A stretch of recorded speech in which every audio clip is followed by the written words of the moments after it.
The notification sound from my banking app cuts through the quiet coffee shop like a knife. Another withdrawal. $800 this time. I stare at the screen, watching my savings account balance drop to a number that makes my stomach clench. The barista calls out orders behind me, steam hissing from the espresso machine, but all I can hear is the blood rushing in my ears. My sister Madison's contact photo smiles back at me from the transaction details. The same photo from our vacation to Colorado last summer, arms wrapped around each other, genuine laughter frozen in time. Back when I thought family meant something different than it apparently does. I'd love to know which corner of the globe you're watching from.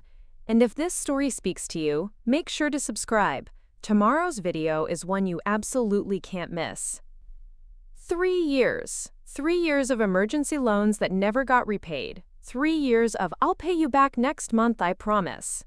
3 years of being everyone's reliable sister, everyone's safety net, everyone's personal ATM. But ATMs have limits, and I'm about to reach mine. The morning sun streams through my apartment windows as I balance my laptop on my knees, cross-referencing spreadsheets for my accounting firm. Numbers have always made sense to me. Clean, logical, predictable. Unlike people. The coffee in my favorite Northwestern University mug has gone cold, but I barely notice. I'm reviewing quarterly projections when my phone buzzes against the glass coffee table. Madison's name flashes across the screen, accompanied by that same Colorado photo. Even at 7 in the morning, she's calling. I swipe to answer, already calculating in my head how long it's been since our last conversation. 2 weeks. Always just long enough for me to miss her, but not long enough to forget why she called last time. "Alice, thank God you're awake." Her voice carries that familiar breathless quality, like she's been running, or panicking. "I need to ask you something." I save my work and close the laptop. "Morning to you too, Maddie, what's going on?" "It's Mom's birthday next week, and I found the perfect gift. This vintage jewelry set at an estate sale in Portland. The woman selling it says it looks exactly like something Mom would wear, you know, with those delicate pearls she loves. But I need to put a deposit down today or someone else will snag it." I lean back against my couch cushions, running my free hand through my hair. Madison lives in Portland now, working as a freelance graphic designer. At least, that's what she tells everyone. The work seems sporadic at best, but she insists she's building her portfolio, establishing connections, creating her brand. All the things creative people need to do, according to her. "How much is the deposit?" I ask, though something inside me already knows I won't like the answer. "Just $300. I know it sounds like a lot, but Alice, you should see this set. Mom's going to cry when she opens it. Happy tears, you know, the good kind." $300. I think about my savings account, currently sitting at just over $4,000 after months of careful budgeting.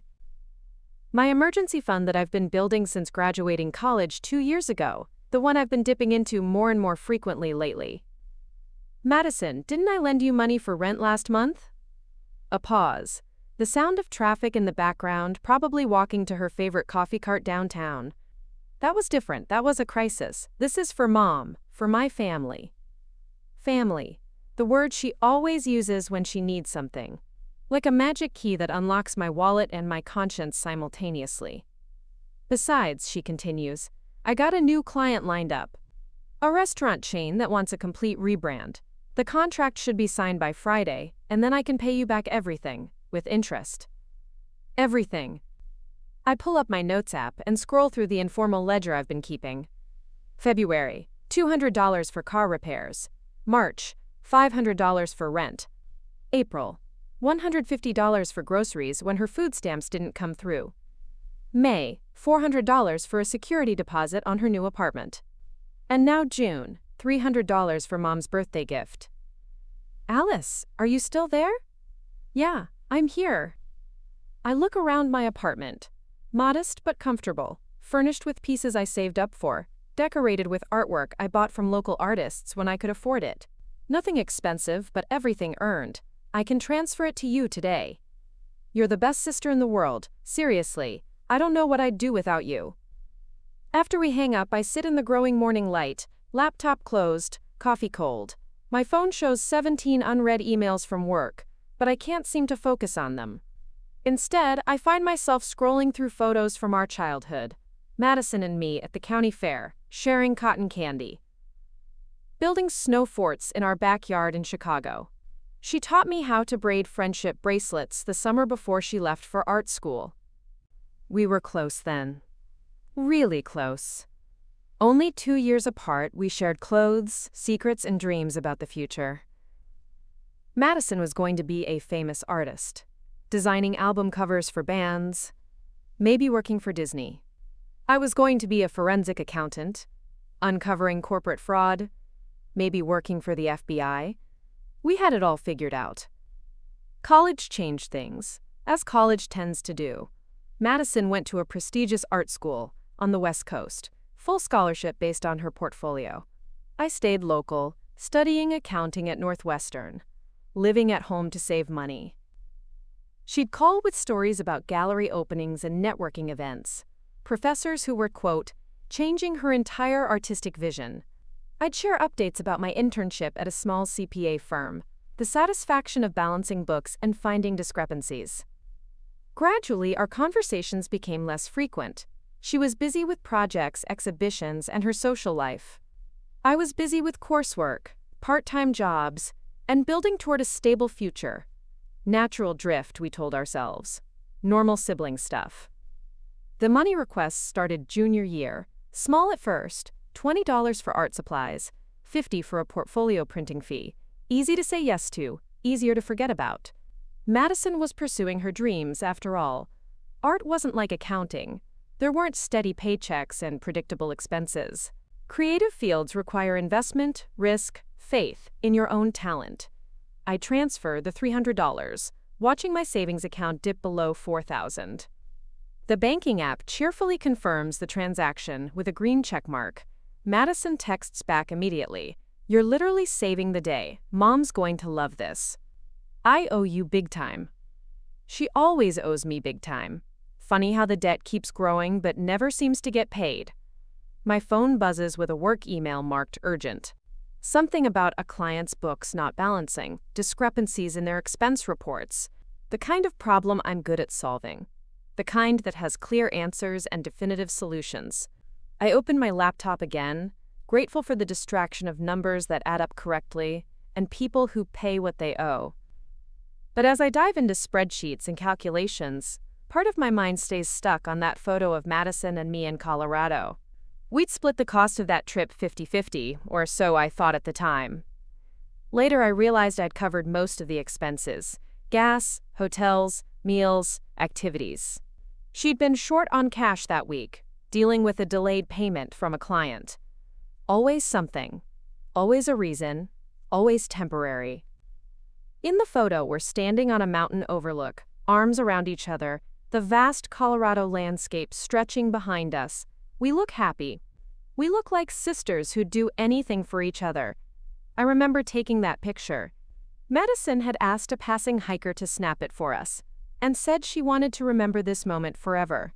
The way she looked at the mountains, like they held all the possibilities in the world. The way she looked at me, like I was the person who made those possibilities real. Maybe that's when it started, really started. Not the money requests. Those had been happening for years. But the feeling that I was becoming less of a sister and more of a solution, less of a person and more of a resource. The spreadsheet on my screen blurs slightly.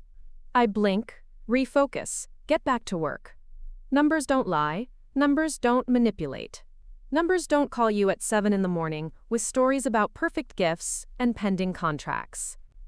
Numbers just tell you what you already know but don't want to admit, that $300 here and $500 there eventually adds up to something much bigger than emergency help.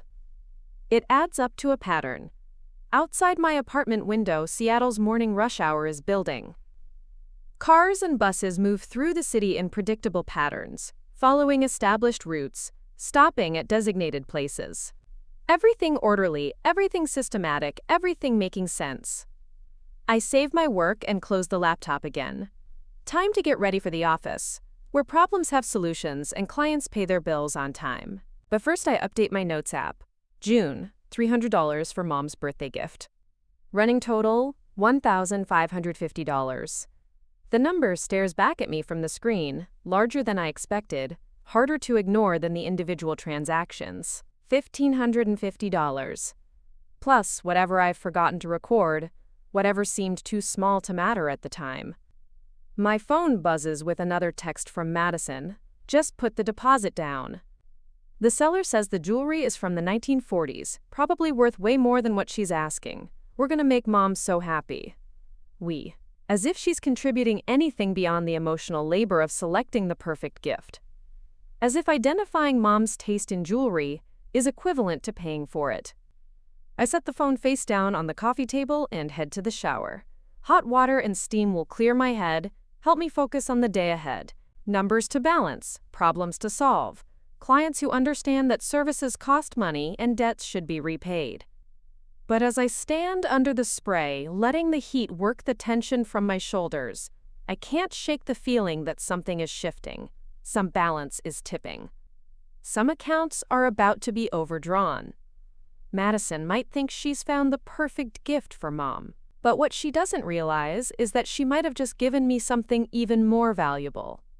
Clarity. The restaurant buzzes with Friday evening energy as I slide into the booth across from my best friend Jessica. She's already ordered us a bottle of wine, something red and expensive looking that probably costs more than I spent on groceries this week. The irony isn't lost on me.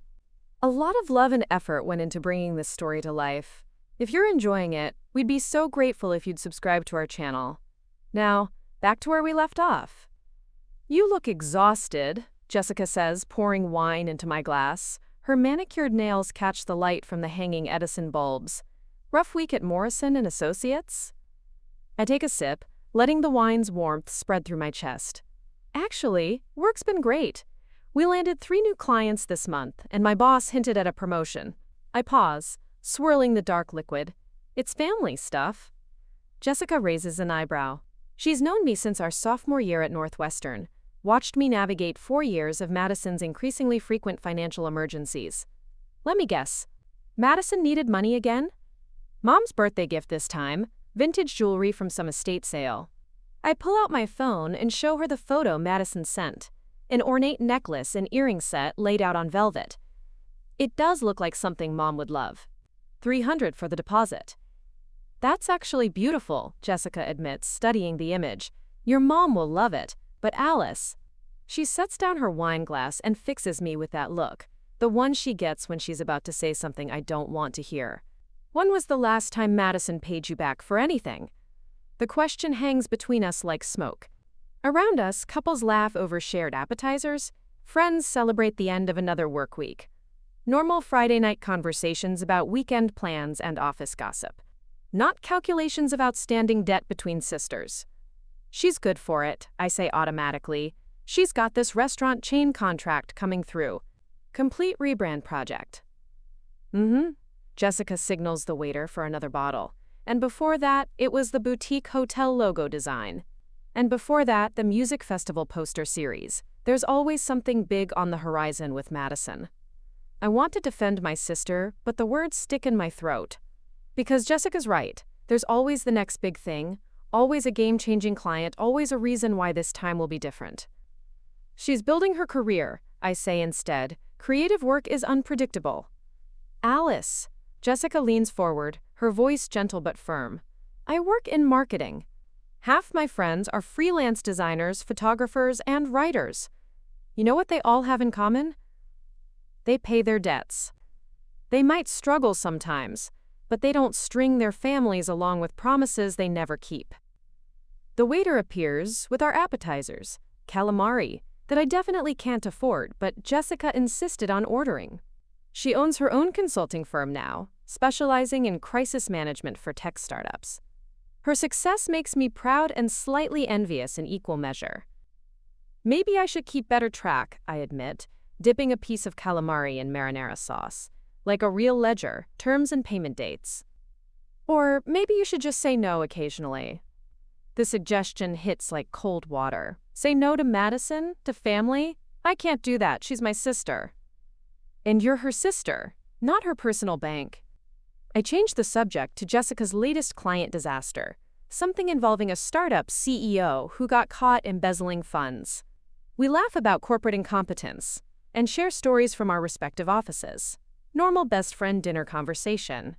But Jessica's question echoes in my mind long after we part ways. When was the last time Madison paid me back for anything? Saturday morning, I'm elbow deep in cleaning my apartment when my phone rings. Unknown number, Seattle area code. I almost let it go to voicemail, but something makes me answer. Alice Chen? The voice is professional, female. Speaking. This is Sarah Martinez from Cascade Gallery in Portland. I'm calling about the jewelry pieces your sister purchased yesterday. There seems to be an issue with the payment. My stomach drops. What kind of issue? The check she wrote for the remaining balance bounced. The bank returned it for insufficient funds. Since she listed you as a reference, I wanted to reach out before we pursue other collection methods. I sink onto my couch, still holding the dust cloth I'd been using on my coffee table. How much was the remaining balance? $1,200. The total purchase was $1,500, minus the $300 she paid as a deposit. $1,500. Not $300, $1,500. For Mom's birthday gift. I need to call you back, I manage. Of course. But please understand, we need this resolved by Monday, or we'll have to involve our collection agency. After she hangs up, I sit in the sudden quiet of my apartment. Dust motes dance in the afternoon sunlight streaming through my windows. Everything looks the same as it did 5 minutes ago, but something fundamental has shifted. Madison didn't just ask me for $300. She asked me for $300 while secretly committing me to $1,200 more. The deposit I agreed to cover was just the beginning of a transaction I never consented to. I called her number. It goes straight to voicemail. I called again. Same thing. On the third try, she picks up. Alice! Perfect timing. I'm at this amazing art fair in Pioneer Square, and you would not believe the talent here. There's this painter who… Madison? My voice cuts through her chatter. I just got a call from Cascade Gallery. Silence. Then, oh, that. $1,200, Madison. You wrote a check for $1,200. I was going to tell you. The set was just so perfect, and I knew if I mentioned the full price up front, you'd worry about the money. But it's gonna be worth it, Alice. Mom's going to… You forged my signature on the check. Another pause. I didn't forget anything. I used my own checkbook. The funds weren't available yet. The restaurant contract payment is processing and should be cleared by Monday. But something in her tone, a particular quality of deflection I'm beginning to recognize, tells me she's lying. Or at least not telling the whole truth. Madison, they want the money by Monday or they're sending it to collections. I know. Look, can you just cover it temporarily? Just until my payment comes through, I promise by Wednesday I'll have everything sorted out. Just until Wednesday, temporarily. The same words she's used for months, years. Always temporary, always just until the next payment, the next client, the next opportunity. I don't have $1,200, I lied. I do, barely, but something stops me from admitting it. Yes, you do. You're always so careful with money, so responsible, you've got savings. She's not wrong, but hearing her say it so casually, so confidently, makes something cold settle in my chest. Like she's been calculating my financial resources, planning her requests around my bank balance. Madison, I need you to be honest with me. Do you actually have a restaurant contract? Of course I do. Why would I lie about that? Then send me the contract, or the company name so I can verify it. The silence stretches so long I wonder if the call dropped. When she speaks again, her voice has changed, sharper, defensive. I can't believe you don't trust me. I'm your sister Alice. I'm trying to do something beautiful for our mother, and you're acting like I'm some kind of criminal. I'm not. Do you know how hard it is out here? How impossible it is to build a creative career while everyone expects you to conform to some corporate timeline. You have your steady job, your predictable paycheck, your neat little life all figured out. Some of us are taking risks, chasing dreams. The accusation stings because it's partially true. I do have a neat little life, I do play it safe, but I also pay my bills on time and honor my commitments.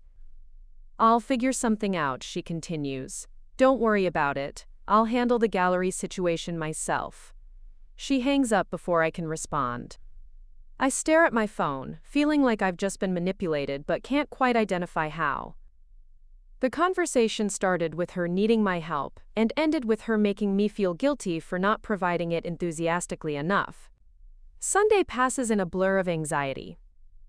I keep checking my phone, expecting Madison to call back with details about this mysterious restaurant contract or an apology for putting me in an impossible situation. Instead, I get nothing. Monday morning, I'm at my desk reviewing client portfolios when my phone buzzes with a text from an unknown number. This is Sarah Martinez from Cascade Gallery. We haven't heard from your sister. Can we discuss payment arrangements? My hands shake as I type back. I'm not responsible for my sister's purchases. Please contact her directly. But even as I send the message, I know it's not that simple. Madison listed me as a reference, probably gave them my contact information as a backup payment method. In her mind, my resources are her resources. My credit is her credit. The phone on my desk rings. My assistant's voice comes through the intercom. Alice, there's Sarah Martinez on line 2, says it's urgent. I close my eyes, take a deep breath, and pick up the phone. Miss Chen, I'm sorry to bother you at work, but we really need to resolve this situation.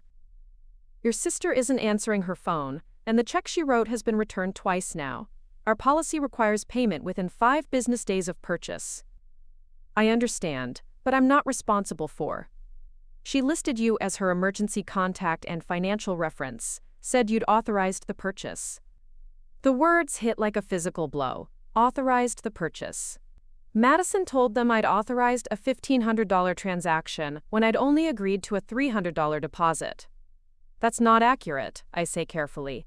I agreed to help with a deposit, not the full purchase price. Oh, Sarah's voice softens with understanding. I see. Unfortunately, this happens sometimes with family members. Would you like us to pursue collection through other means? I think about my mom's birthday next week, about the beautiful jewelry set that would make her cry happy tears, about Madison's dreams and struggles, and the sister I used to know who would never put me in this position. I'll take care of it, I hear myself saying. Can you email me the payment details? After I hang up, I sit in my office chair, staring out at the Seattle skyline. Somewhere out there, Madison is probably at another art fair or networking event, confident that I'll clean up this mess like I always do. Because I'm reliable Alice, responsible Alice, the sister who can always be counted on to say yes. But for the first time, I find myself wondering, what would happen if I said no? The thought is terrifying and liberating in equal measure. My computer chimes with an email from Sarah Martinez. Payment instructions, late fees, and a gentle reminder that they're holding the jewelry set until the matter is resolved. I open my banking app and stare at my savings account balance. After this transaction, I'll be down to less than $3,000. 3 years of careful budgeting, reduced to covering my sister's impulsive purchases and unkept promises. The authorization screen asks me to confirm the payment amount, $1,247.50, including late fees. My finger hovers over the confirm button. For the first time in my life, I hesitate before rescuing Madison from her own choices. And in that hesitation, something cracks open, something that's been building pressure for months, maybe years. A hairline fracture in the foundation of our relationship, letting light into places that have been dark for too long. I confirm the payment. But I also open a new document on my computer and start typing. Not just the informal notes I've been keeping on my phone, but a real ledger. Dates, amounts, purposes, promises, made and broken. If Madison wants to treat me like a bank, maybe it's time I started acting like one. Banks keep records. Banks charge interest. And banks have terms and conditions. Most importantly, banks have the power to close accounts. Mom's birthday party is supposed to be perfect. That's what I keep telling myself as I arrange white roses in mason jars on the picnic tables in our childhood backyard. The June afternoon is warm but not humid, with just enough breeze to keep the mosquitoes at bay. Extended family members I haven't seen in months mill around the deck, balancing paper plates and catching up on each other's lives. Madison arrived an hour late, sweeping in with dramatic apologies about Portland traffic and a last-minute client crisis. She looks stunning in a flowing sundress that probably cost more than my monthly car payment, her dark hair perfectly styled, despite the supposed rush. The vintage jewelry set sits in an elegant gift box on the present table, wrapped in cream paper with a silk ribbon that screams expensive taste. "Alice, honey, come help me with the cake," Mom calls from the kitchen. I excuse myself from a conversation with my cousin Derek about his new job in tech and head inside, grateful for a moment of quiet. Our kitchen looks exactly the same as it did when I was 10. Same yellow wallpaper with tiny daisies, same oak cabinets, Dad refinished himself, same ceramic rooster collection Mom started before we were born. The familiarity is comforting until I see what's spread across the counter. Mom has her laptop open next to the birthday cake, and she's scrolling through what looks like a social media feed. "Look at these photos Madison posted from her trip to California last week," she says, turning the screen toward me. "Doesn't she look happy?" I lean in, and my stomach drops. The photos show Madison at what's clearly an expensive resort. An infinity pool overlooking the ocean, elaborate cocktails with tiny umbrellas, a spa treatment in a marble-walled room. The timestamps show they were posted 3 days ago.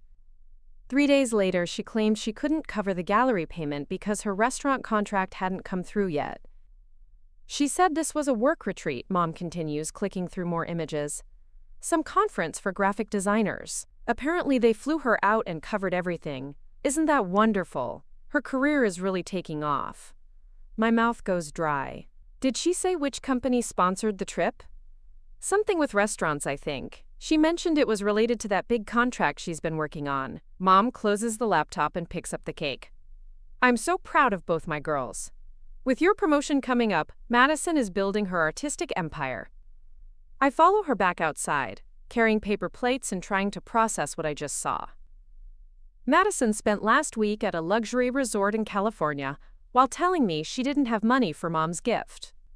The same week, I covered a $1,247 payment to keep her out of collections. The party continues around me in a blur of familiar voices and childhood memories. Uncle Robert tells the same fishing stories he's been telling for 20 years. Aunt Linda updates everyone on her grandchildren's academic achievements. Cousin Derek shows off photos from his recent engagement. Madison holds court near the gift table, animated and charming as she describes her latest projects to anyone who'll listen. "The restaurant industry is so exciting right now," she's saying to our neighbor, Mrs. Patterson. "All these established chains are realizing they need to completely reinvent their brand identity to stay relevant. It's challenging work, but incredibly rewarding." I excuse myself and slip upstairs to my childhood bedroom, now Mom's home office. I need a moment to think, to process the growing disconnect between what Madison tells me and what she posts online. My old twin bed is still pushed against the wall, covered with a quilt Mom made in her crafting phase.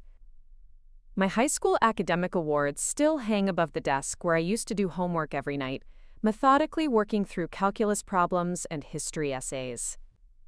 I pull out my phone and navigate to Madison's Instagram account. I rarely check social media, but suddenly I need to see more.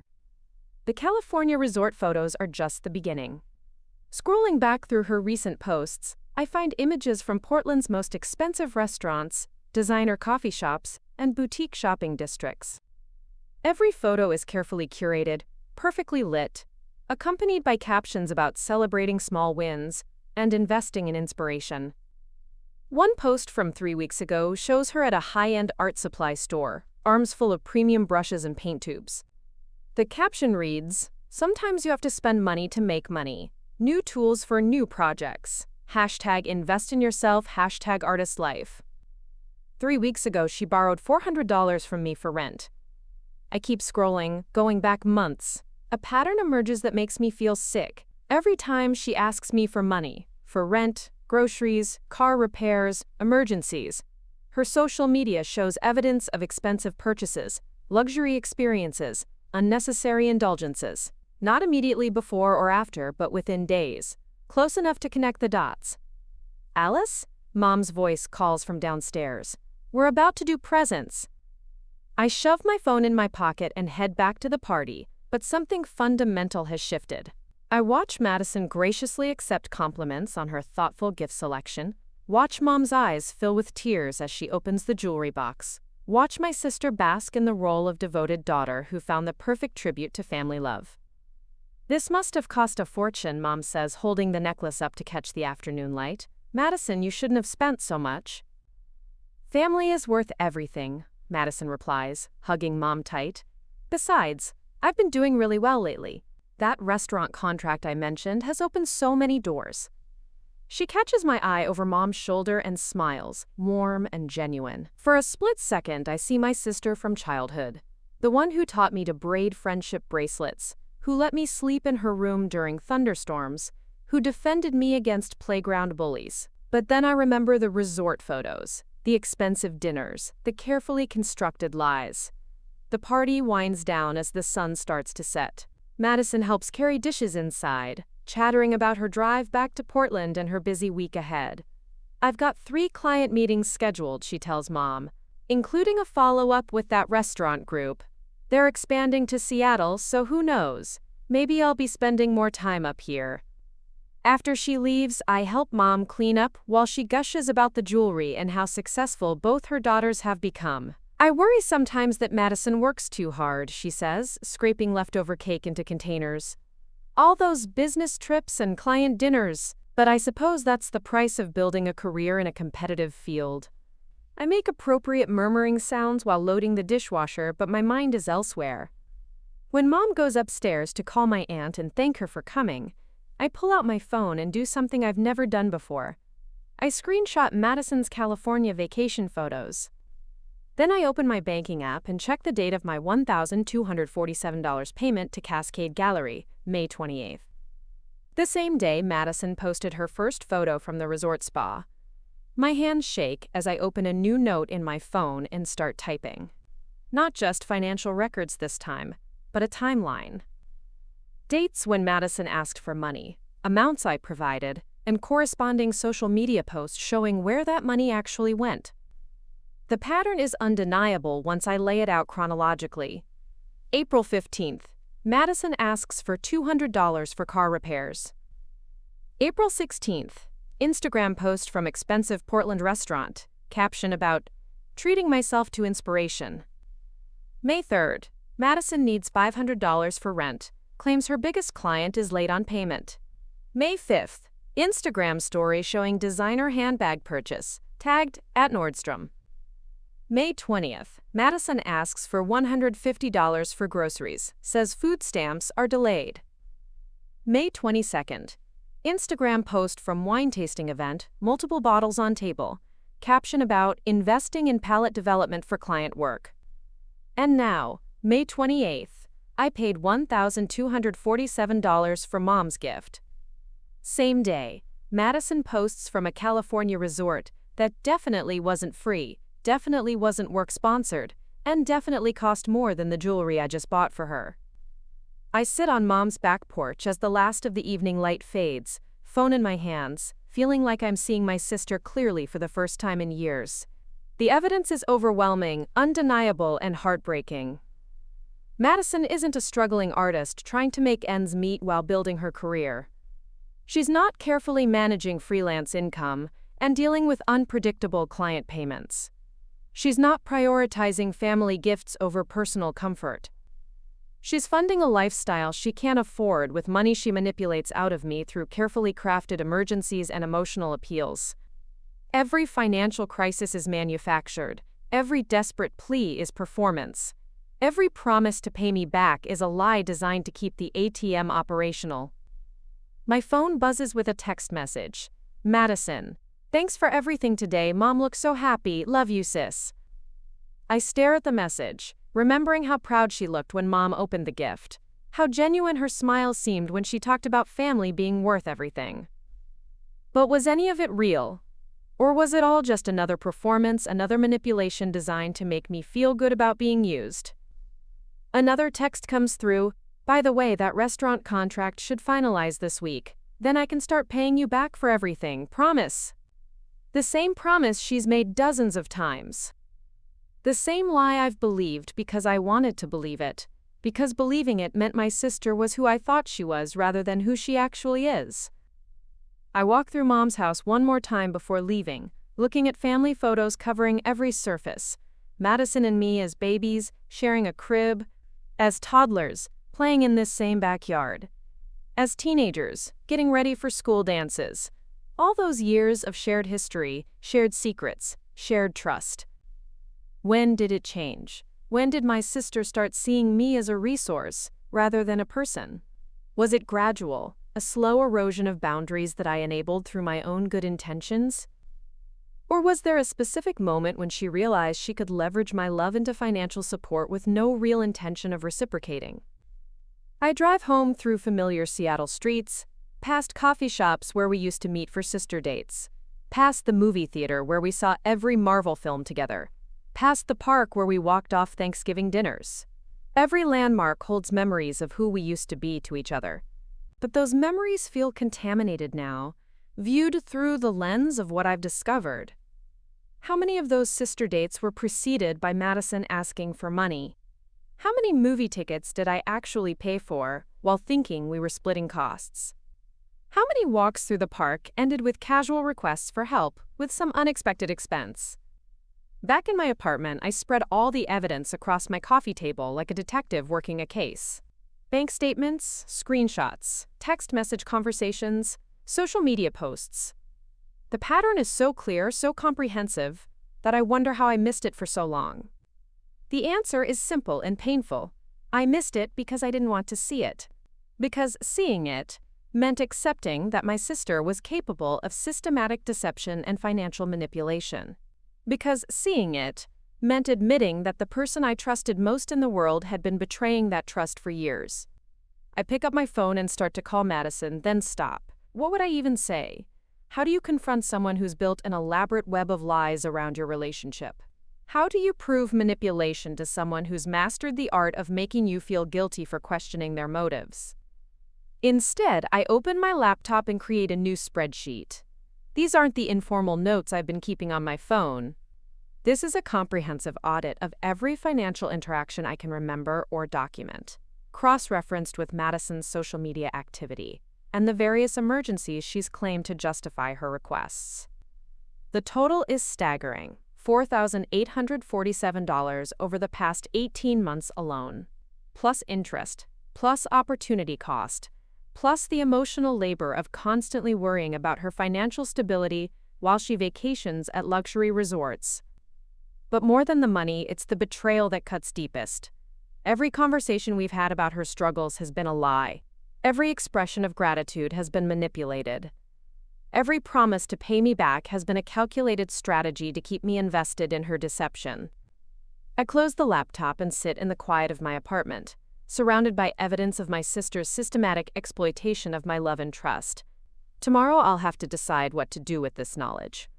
Whether to confront her directly, cut her off quietly, or find some other way to protect myself from further manipulation. But tonight, I just sit with the truth I've been avoiding for so long. The sister I thought I knew doesn't exist. She's been replaced by someone who views family relationships as transactional, love as leverage, and trust as a resource to be mined until it's exhausted. The hardest part isn't the money I've lost. It's mourning the person I thought Madison was, while learning to recognize the person she actually is. And figuring out how to protect myself from someone who knows exactly which heartstrings to pull to make me say yes, even when every rational part of my brain is screaming no. The Morrison & Associates office is dead quiet at 7 p.m. on a Tuesday, just the way I like it.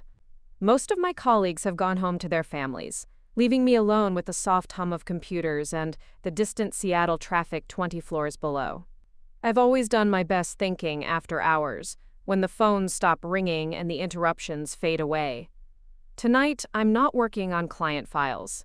I'm conducting an investigation that would make my forensic accounting professors proud.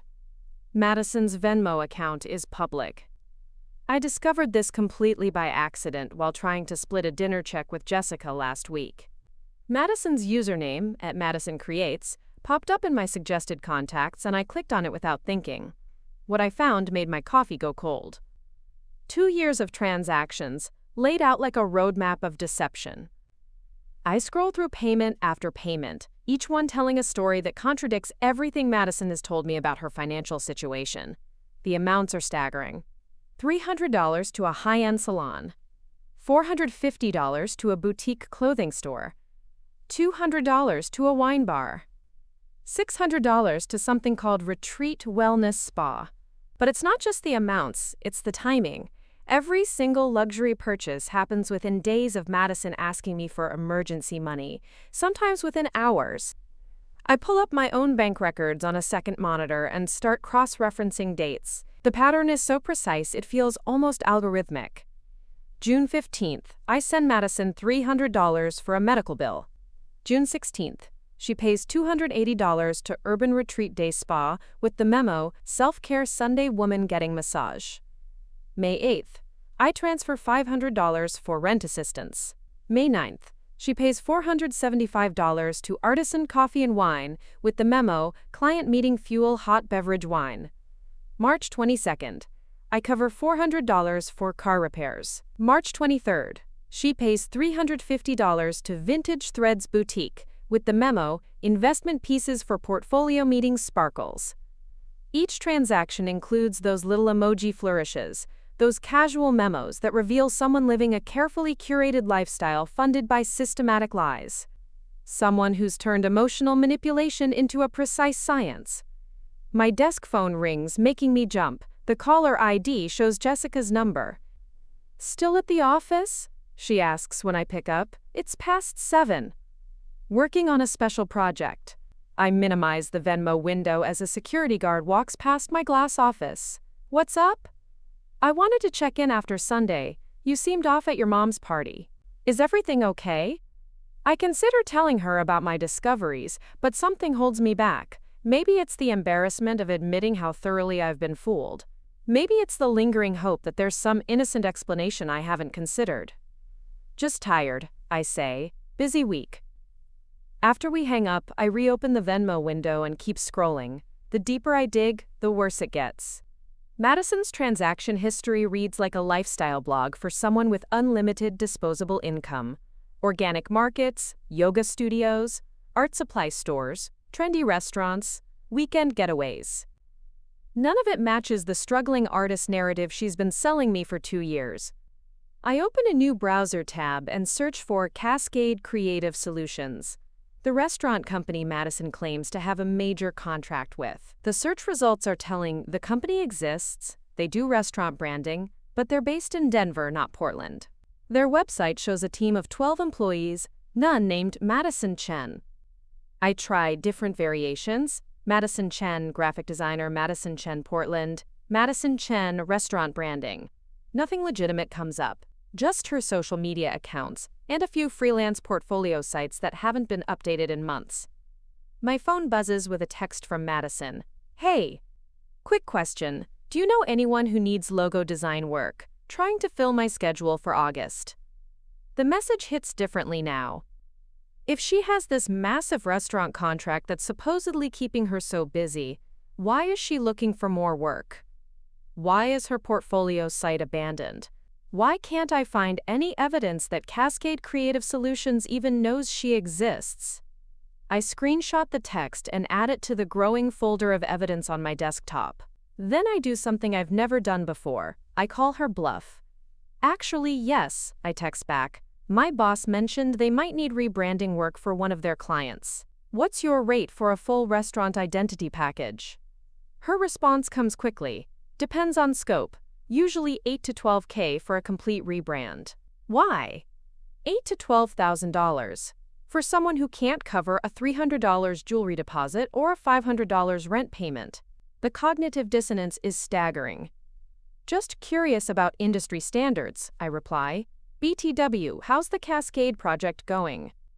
The typing indicator appears and disappears several times. Finally, "Great, just finished the logo concepts. Should hear back on final approval next week."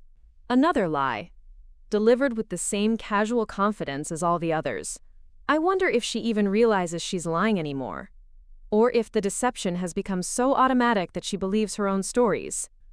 I spent the next hour diving deeper into Madison's digital footprint.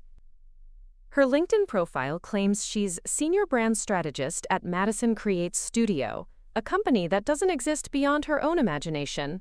Her portfolio website shows work for clients I can't verify, testimonials that feel generic and fake. But it's her Pinterest boards that really tell the story.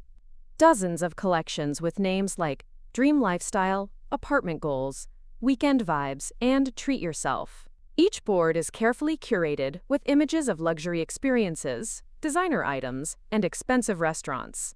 It's like a vision board for someone living beyond their means on someone else's money.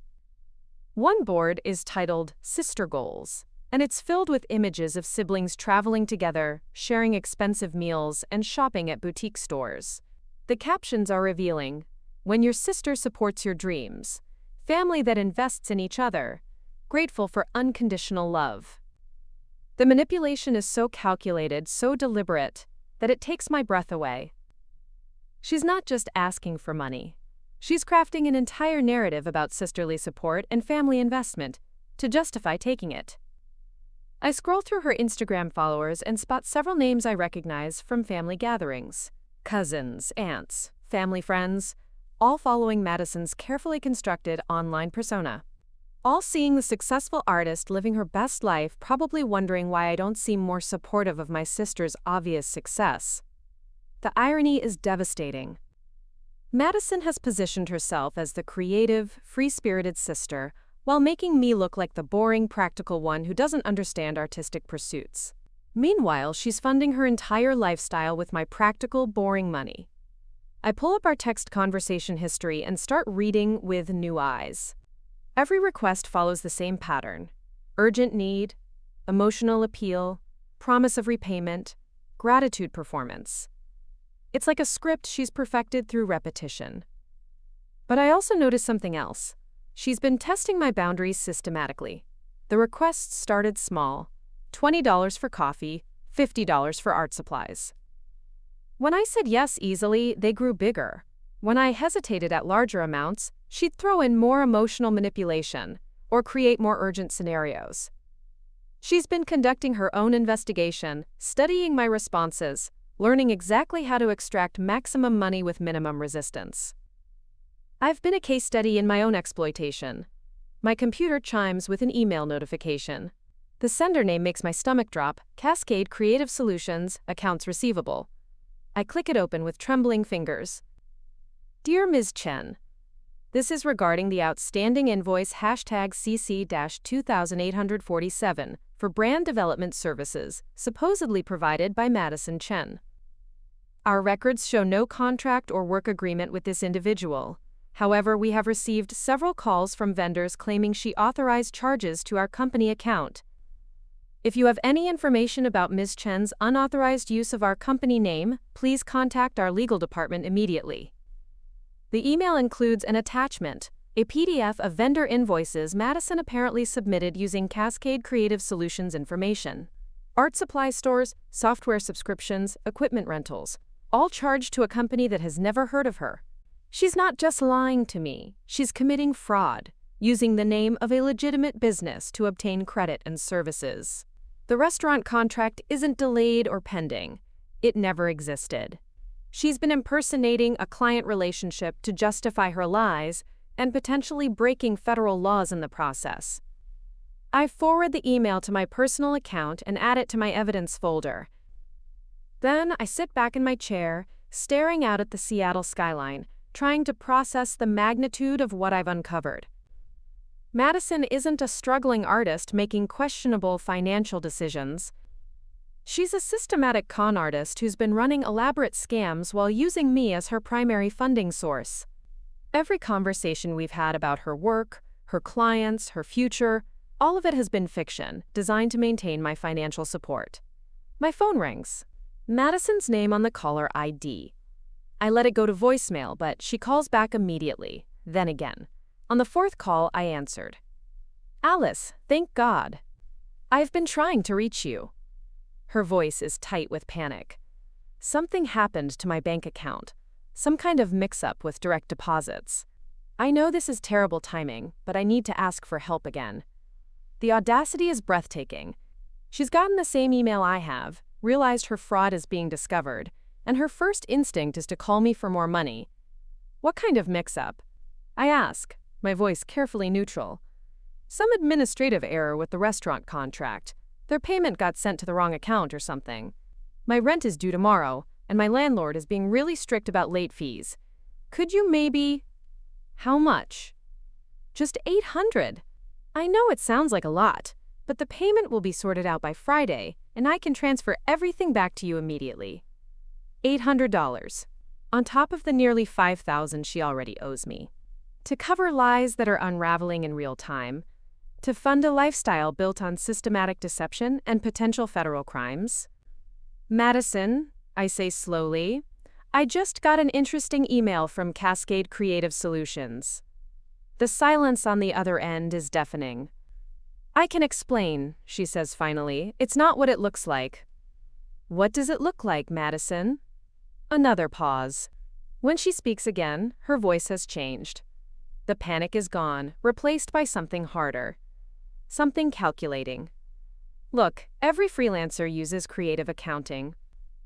It's how the business works. You wouldn't understand because you've got your safe little corporate job, but those of us in creative fields have to be resourceful. Creative accounting, resourceful. She's reframing fraud as entrepreneurial flexibility, trying to make me feel naive for not understanding the realities of her industry. Madison, they're talking about involving their legal department. It's a misunderstanding. These big companies make administrative errors all the time. By next week, this will all be cleared up, and you'll see that I was right. She's doubling down, adding new lies to cover the old ones, building elaborate explanations for evidence she doesn't know I possess. Watching the performance from the other side, seeing how smoothly she pivots between stories, is both fascinating and horrifying. I need to think about this, I say. Alice, please, I'm your sister. I would never do anything to hurt you. You know that, right? The question hangs in the air between us. Do I know that? Did I ever really know that?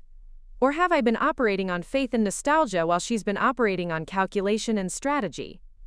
I'll call you back, I say, and hang up before she can respond. I sit in the quiet of my office, surrounded by evidence of my sister's systematic betrayal, and finally admit something I've been avoiding for months. Madison has been hurting me all along. Every lie, every manipulation, every false promise has been a deliberate choice to prioritize her wants over my well-being.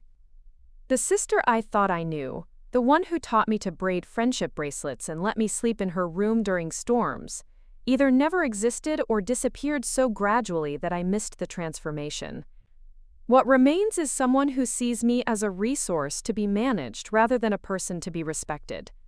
Someone who's willing to commit fraud, destroy trust, and risk legal consequences, rather than live within her actual means. Tomorrow, I'll have to decide what to do with this knowledge. Whether to confront her with the evidence, report the fraud to authorities, or simply cut her off and walk away. But tonight I sit with the devastating clarity of seeing someone you love exactly as they are, rather than as you hoped they might be. And I start planning how to protect myself from someone who's spent years learning exactly how to exploit my love. Jessica's law firm occupies 3 floors of a glass tower in downtown Seattle, all polished marble and floor-to-ceiling windows that make you feel like you're floating above the city. I've never been here before, but when I called her at 6 this morning asking for legal advice, she immediately cleared her lunch schedule. Corporate fraud, identity theft, and wire fraud, Jessica says, spreading my printed evidence across her conference table. That's federal territory, Alice. The FBI handles cases like this. My hands shake as I reach for my coffee. The morning rain patters against the windows 40 stories up, creating a cocoon of white noise around our conversation. I don't want to send my sister to federal prison. I just want her to stop.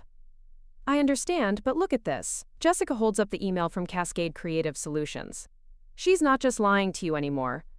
She's impersonating a legitimate business to defraud vendors. That affects real people's livelihoods, not just your bank account. I've been awake since 3 a.m., my mind racing through scenarios and possibilities. Part of me hoped Jessica would tell me I was overreacting, that Madison's behavior was unethical but not necessarily criminal. The disappointment on her face tells me otherwise. What are my options? Jessica leans back in her chair, studying me with the expression she probably reserves for difficult clients. Legally, you could file a police report, let the authorities handle it. The evidence you've gathered is comprehensive enough for criminal charges. And personally? That's harder. She picks up a photo I printed from Madison's Instagram, the California resort vacation she took with my jewelry money. You could confront her directly, demand repayment, cut her off completely. But Alice, someone who's been this systematic about deception, isn't going to suddenly develop a conscience. I stare out at the Seattle skyline, watching construction cranes move like slow-motion dancers against the gray sky. Somewhere out there, Madison is probably at a coffee shop or art gallery, living her carefully curated life while planning her next request for emergency funds. There's a third option, I say slowly. What if I beat her at her own game?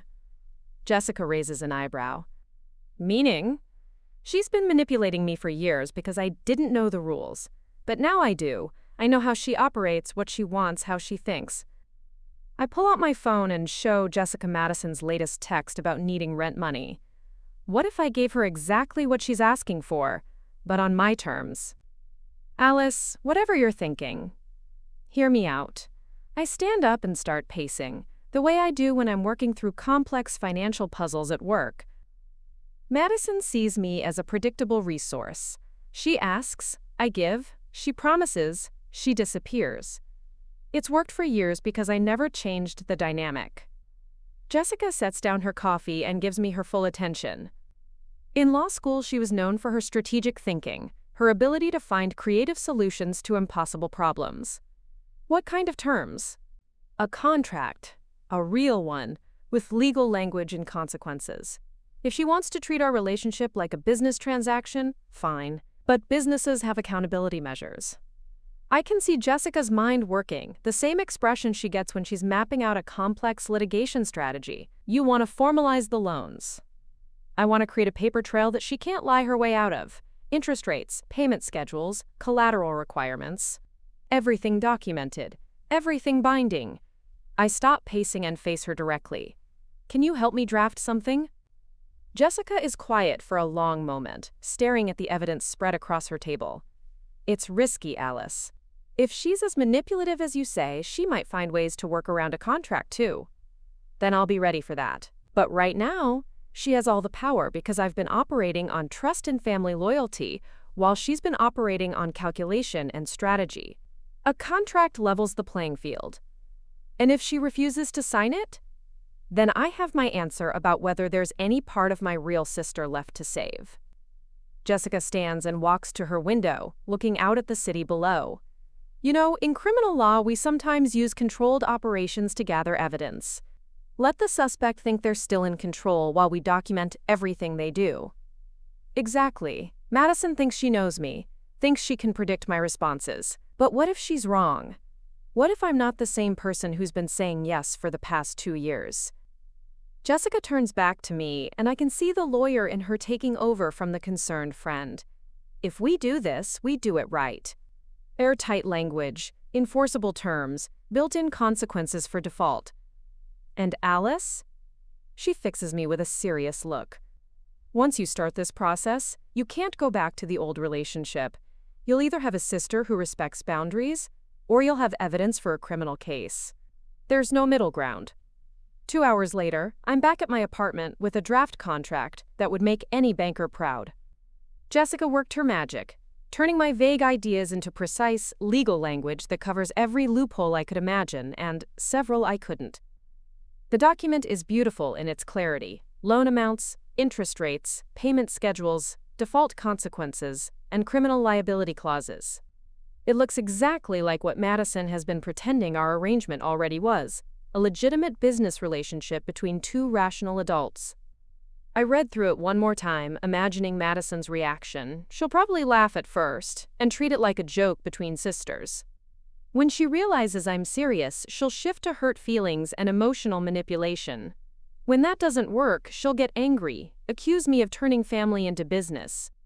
But underneath all those predictable responses, she'll have to make a choice: sign the contract and accept accountability for her actions, or reveal that she never intended to honor her promises in the first place.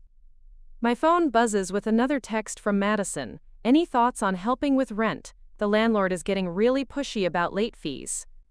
Instead of responding immediately, I screenshot the message and add it to my evidence folder. Then I craft a response that would have been impossible for me to send a week ago. Actually, I've been thinking about our financial arrangement. I want to help, but I think we need to formalize things. When can you come to Seattle to discuss terms? Her response comes quickly. Terms? Alice, it's just temporary help until my contract stabilize. I know, but I've realized I need better records for tax purposes. Nothing complicated, just proper documentation. A longer pause this time. Can't we just keep doing what we've been doing? It's worked fine so far. Fine for who? I think, but don't type. Instead, I'm sure you understand the importance of proper business practices. When can you come up? The conversation goes quiet. I can imagine Madison staring at her phone, trying to decode this new version of her predictable sister. The one who wants documentation instead of promises, terms instead of trust. While I wait for her response, I prepare for every scenario I can imagine. If she agrees to meet, I'll present the contract as a reasonable business arrangement between two adults. If she refuses, I'll know she never intended to honor her debts. If she signs and then defaults, I'll have grounds for legal action. But there's a fourth possibility that scares me more than the others. What if she signs the contract and actually follows through? What if formal accountability transforms her back into someone I can trust? Would that erase years of manipulation? Or would it just prove that she was capable of honesty all along but chose deception because it was easier? I'm organizing my evidence files when my doorbell rings. Through the peephole, I see a delivery driver with a large floral arrangement. The card reads, "Thanks for being the best sister ever. Your support means everything. Love, Madison." The flowers are expensive, easily $100 worth of exotic blooms arranged in a crystal vase, the same money she claims not to have for rent, spent on a guilt-inducing gesture designed to make me feel appreciated and obligated. I carry the arrangement to my kitchen counter and stare at it while my phone buzzes with Madison's response. Of course I can come to Seattle. How about this weekend? I miss you anyway, and we can grab dinner after we handle the boring paperwork. Boring paperwork. She's already minimizing the contract, treating it like a minor inconvenience rather than a fundamental shift in our relationship. But she's agreed to come, which means she's confident she can manage this new development the same way she's managed everything else. What she doesn't know is that I've spent the week studying her methods, learning from someone who taught me that family relationships could be strategic, that love could be leveraged, that trust could be weaponized. I text back, "Perfect, Saturday at 2 p.m. I'll make lunch." Then I called Jessica. She's coming to Seattle this weekend. Are you ready for this? I look at the expensive flowers Madison sent with money she doesn't have, think about the California vacation she took with money she borrowed from me, remember the years of lies and manipulation disguised as sisterly affection. I'm ready. Saturday morning, I transformed my apartment into a conference room. The dining table becomes a desk, complete with copies of the contract, supporting documentation, and a folder labeled Loan History. I've printed bank statements, screenshots of Madison's social media posts, email correspondence with Cascade Creative Solutions, and a comprehensive timeline of every financial interaction we've had. The evidence speaks for itself. A pattern of deception so systematic that no reasonable person could dismiss it as misunderstanding or poor communication. I've also prepared for every emotional manipulation tactic Madison might use. When she claims I'm being cold and businesslike, I'll remind her that she turned our relationship into business first. When she appeals to family loyalty, I'll point out that loyalty requires honesty. When she promises things will be different, I'll show her the contract that makes different legally binding. At 1:45 p.m., I received a text. "Running a few minutes late. Portland traffic is crazy. Can't wait to see you." The exclamation points feel different now, like punctuation marks in a language I'm finally learning to read. Madison uses enthusiasm to disarm suspicion, casual affection to maintain emotional leverage, family intimacy to justify financial exploitation. But I speak that language now too. At 2:15, she knocks on my door. When I open it, she sweeps me into a hug that smells like expensive perfume and feels like performance art. She's dressed casually but expensively. Designer jeans, boutique sweater, shoes that probably cost more than most people's monthly car payment. Alice, you look great. I love what you've done with the place. She glances around my apartment, taking in the formal table setup. Wow, you weren't kidding about making this official. Can I get you coffee? Water? Coffee would be perfect. She settles into a chair across from the contract documents, her eyes scanning the papers with growing unease. So what exactly are we looking at here? I pour coffee into my good china cups, the ones Mom gave me when I graduated college. A loan agreement. Nothing complicated, just standard terms for the money you've borrowed. Madison picks up the contract and starts reading. I watch her face change as she processes the legal language, the interest calculations, the repayment schedule. When she reaches the criminal liability clauses, her coffee cup rattles against the saucer. Alice, this seems a little intense for family loans. Does it? I sit across from her with my own coffee, maintaining eye contact. I thought it was pretty standard for business relationships. But we're not business partners. We're sisters. Are we? The question comes out sharper than I intended, but I don't soften it. Because sisters don't usually lie about their financial situations. Sisters don't typically commit fraud using fake business relationships. Sisters don't generally fund luxury vacations with emergency rent money. Madison sets down the contract, her performer's mask slipping for the first time in years. What are you talking about? I open my laptop and turn it toward her. The screen shows her Venmo history, cross-referenced with our text conversations and her Instagram posts. A visual timeline of deception that speaks louder than any accusation I could make.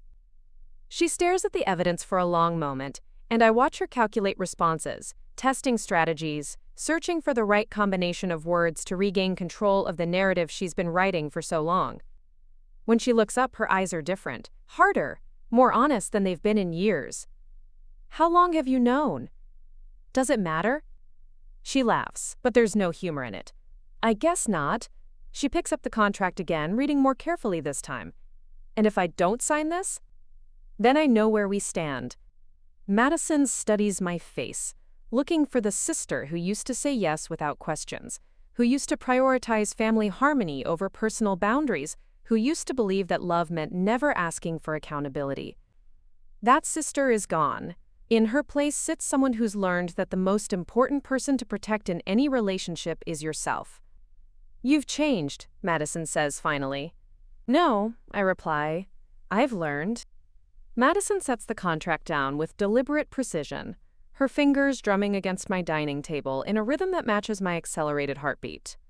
The afternoon light streaming through my windows casts long shadows across the documents, making the legal text look even more official and unforgiving. Okay, she says, her voice taking on a tone I haven't heard since we were teenagers arguing over borrowed clothes. Let's say I sign this. What happens to the money I already owe you? It gets rolled into the new agreement with accumulated interest. I slide a calculator across the table. Based on standard lending rates and the time each amount has been outstanding, your current balance is $5,247. Her eyes widened. 5,000? Alice, that can't be right. I open my laptop and pull up the comprehensive spreadsheet I've been building for weeks. February 12th, $200 for car repairs. March 8th, $500 for rent. March 22nd, $400 for groceries and utilities. I scroll down through months of entries. May 28th, $1,247 for Mom's jewelry plus late fees. But those were small amounts. Emergency help between sisters. Small amounts add up. Emergency help becomes a pattern, and patterns have consequences. I point to the interest calculations. This is what you would have paid if you'd gotten these loans from any legitimate financial institution. Madison pushes back from the table, her chair scraping against my hardwood floor. This is insane, Alice. You're treating me like some kind of criminal. Aren't you? The question comes out quieter than I intended, but it hits the room like a physical presence. Madison, I have documented evidence of you using a real company's name to commit fraud. You've lied to me about your income, your expenses, your entire financial situation for over 2 years. She stands and walks to my kitchen, her heels clicking against the tile in sharp, agitated steps. You don't understand what it's like. You've got your stable job, your predictable life. You don't know what it's like to chase dreams in a world that doesn't value creativity. Then explain it to me. I close the laptop and give her my full attention. Help me understand how pursuing your dreams required lying to your sister. Madison leans against my kitchen counter, arms crossed, looking like a cornered animal searching for an escape route. The art world is brutal, Alice. You have to look successful to be successful. Clients won't hire you if they think you're struggling. So you created a fake successful image using my money. I borrowed money to invest in my career. That's what entrepreneurs do. Entrepreneurs disclose their financial arrangements. They don't lie about non-existent contracts or commit identity fraud. I stand and join her in the kitchen, keeping the island between us. Madison, I found the email from Cascade Creative Solutions. They've never heard of you. Her face flushes red. That was a misunderstanding. I was exploring possibilities with them. You submitted fake invoices using their company information. That's federal fraud, not exploration. Everything I did was to build something bigger than myself, to create opportunities for both of us. I was going to pay you back everything once I made it. When, my voice rises despite my efforts to stay calm, when exactly were you going to make it? Because according to your social media, you've been making it for months, while borrowing money for basic expenses. Madison's performer mask is completely gone now, replaced by something raw and desperate. You want to know the truth? Fine. The truth is that creative work doesn't pay like accounting. The truth is that I've been living on hope and credit for 2 years, trying to build something meaningful while you judge me from your safe little world. I've never judged you for being an artist, Madison. I've supported you financially and emotionally for years. What I'm judging you for is the lies, the manipulation, the fraud. Support? She laughs, but it sounds like breaking glass. You call questioning every expense and tracking every penny support? I call being honest about financial arrangements support. I call honoring your commitments support. I call not using your sister as an unwitting accomplice to fraud support. She pushes away from the counter and starts pacing my small kitchen like a caged animal. You want accountability? Fine. But don't pretend this is about protecting me or helping me. This is about control. This is about making me dependent on your terms, instead of finding my own way. Your way involved using my credit and my money without my knowledge or consent. Your way involved lying to my face for 2 years while funding a lifestyle you couldn't afford. Your way involved committing crimes. Crimes? Her voice reaches a pitch that makes me glad my neighbors aren't home. I'm trying to build a career while dealing with an economic system that devalues creative work, and you're calling me a criminal? Madison, you impersonated a business to defraud vendors. You've been systematically lying to obtain money under false pretenses. Those aren't creative challenges. Those are federal crimes. She stops pacing and stares at me across the kitchen island. For a moment, I see a flash of the sister I grew up with, confused, frightened, in over her head. But it's quickly replaced by something harder. So what do you want, Alice? You want me to sign your contract and become your indentured servant? You want me to admit that everything I've worked for is built on lies? What I want is for you to take responsibility for your choices. What I want is honesty about our financial relationship. What I want is for you to stop treating me like a resource to be managed rather than a person to be respected. Madison walks back to the dining table and picks up the contract again. She reads it more slowly this time, paying attention to every clause, every consequence. The interest rate is 12%. Standard rate for unsecured personal loans with high default risk. Default risk, she looks up at me. You really think I'm going to default? Madison, you've been in default since February. This contract is giving you a chance to get current. She sits down hard in her chair, the contract spread in front of her like a judgment. And if I don't sign it, then our financial relationship ends today. No more loans, no more emergency help, no more bailouts. And I report the identity fraud to the authorities. You'd really send your own sister to prison? The question hangs in the air between us. 6 months ago, even 6 weeks ago, the answer would have been an automatic no. Family doesn't turn family over to law enforcement. Sisters protect each other, even when they make mistakes. But I've learned that protection without accountability isn't love. It's enabling. And enabling someone to hurt you isn't loyalty. It's self-destruction. I'd really protect myself from someone who's been systematically exploiting our relationship, regardless of whether that person shares my DNA. Madison stares at me for a long moment, and I can see her processing this new version of her predictable sister. The one who sets boundaries instead of just hoping for respect. The one who demands accountability instead of accepting promises. You know what the worst part is? She says finally. I actually thought you cared about my dreams. I did care. I do care. But somewhere along the way, you stopped having dreams and started having schemes. Somewhere along the way, you stopped being my sister and started being someone who saw me as a means to an end. She picks up the pen I've placed next to the contract. This changes everything between us. Everything changed when you started lying to me. This just makes it official. Madison signs the contract with sharp, angry strokes, her signature looking nothing like the careful script she usually uses. There, happy now? I witnessed her signature and added my own. I'm not happy, Madison. I'm protected. She stands up abruptly, gathering her purse and jacket. I need to get back to Portland. What about lunch? We haven't. I've lost my appetite. She heads toward the door, then turns back. You know, Alice, you used to be fun. You used to understand that family is more important than money. You're right. Family is more important than money. That's why I'm not letting money destroy our family anymore. She leaves without another word, the door closing behind her with a soft click that sounds like finality.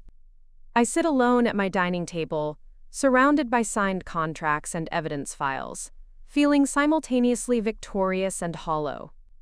I've gotten what I wanted: accountability, boundaries, legal protection, but I've also lost something I'll never get back. The illusion that my sister was someone worth protecting from the consequences of her own choices. My phone buzzes with a text from Jessica. How did it go? I type back, she signed the contract. And how do you feel? I look around my apartment. Neat, organized, safe. Everything in its place. Everything accounted for. A reflection of the life I've built through careful planning and honest work. A life Madison has been systematically undermining, while I told myself it was temporary. That family was more important than money. That love meant saying yes even when yes was destroying me. Like I finally closed an account that's been overdrawn for too long. But even as I type the words, I know they're only partially true. Because the account wasn't just financial, it was emotional, built on childhood memories and shared DNA, and the hope that people can change if you just love them enough. Some accounts, once closed, can never be reopened. Some relationships, once formalized, can never return to the casual intimacy of unconditional trust. I've saved myself from further exploitation, but I've also acknowledged something I never wanted to face. Sometimes the people we love most are the ones most capable of hurting us, precisely because they know exactly which heartstrings to pull to make us say yes when every rational part of our mind is screaming no. The contract sits on my table, legally binding and emotionally devastating. Madison has 30 days to make her first payment. Based on everything I've learned about her financial reality, I'm not optimistic. But for the first time in 2 years, her failure to pay won't be my emergency to solve. It will just be evidence of who she really is, documented in legal language that no amount of sisterly manipulation can overcome. The ATM is officially closed. The first payment was due on July 15th, $524.70, including principal and interest. I marked the date on my calendar in red ink, though I didn't need the reminder. Every morning for 2 weeks, I'd checked my bank account expecting nothing, and finding exactly that. On July 16th, my phone rang at 6 a.m. Madison's name on the caller ID no longer triggered the same automatic anxiety it used to. I let it go to voicemail and listened to the message while making coffee. Alice, hey, it's me. Look, I'm having some cash flow issues this month. The restaurant contract hit another snag. Apparently, there's some legal review process I wasn't expecting. Can we maybe adjust the payment schedule? Just this once. I promise I'll make it up next month. The same promises, the same excuses, delivered with the same breathless urgency that used to make me reach for my wallet. But the contract I'd drafted with Jessica's help had anticipated exactly this scenario. Default was default, regardless of the creative explanations that accompanied it. I deleted the voicemail and called Jessica. "She missed the first payment," I said without preamble.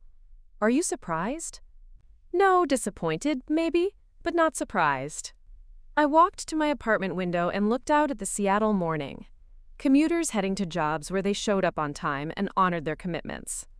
What's the next step? According to the contract terms, you send a formal default notice. She has 10 days to cure the default, or the entire loan becomes due immediately. I'd helped draft those terms, but hearing them applied to my own sister still felt surreal. And if she doesn't pay the full amount? Then you have grounds for legal action, civil court for the money, criminal referral for the fraud charges. That afternoon, I composed the default notice on my laptop, using the same professional tone I employed for difficult clients at work. No emotion, no family history, just facts and consequences laid out in clear language. The registered letter arrived at Madison's Portland address on July 18th. I know because the tracking system sent me a confirmation email at 2:47 p.m., complete with her signature on the delivery receipt. She called 40 minutes later. "Alice, what the hell is this?" Her voice carried a tremor I'd never heard before.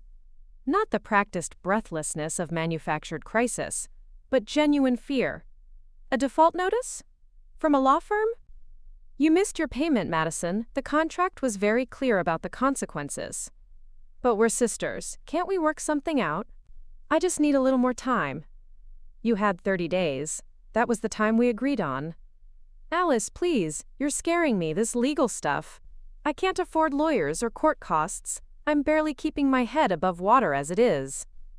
For a moment, I felt the familiar tug of sympathy, the instinctive urge to rescue her from consequences she'd created for herself. But then I remembered the California vacation photos, the designer clothes, the luxury restaurants, all funded with my money while she claimed poverty.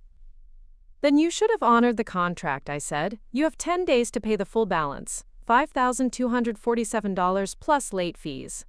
After that, the matter goes to court." She hung up without another word. The 10 days passed like a slow-motion countdown.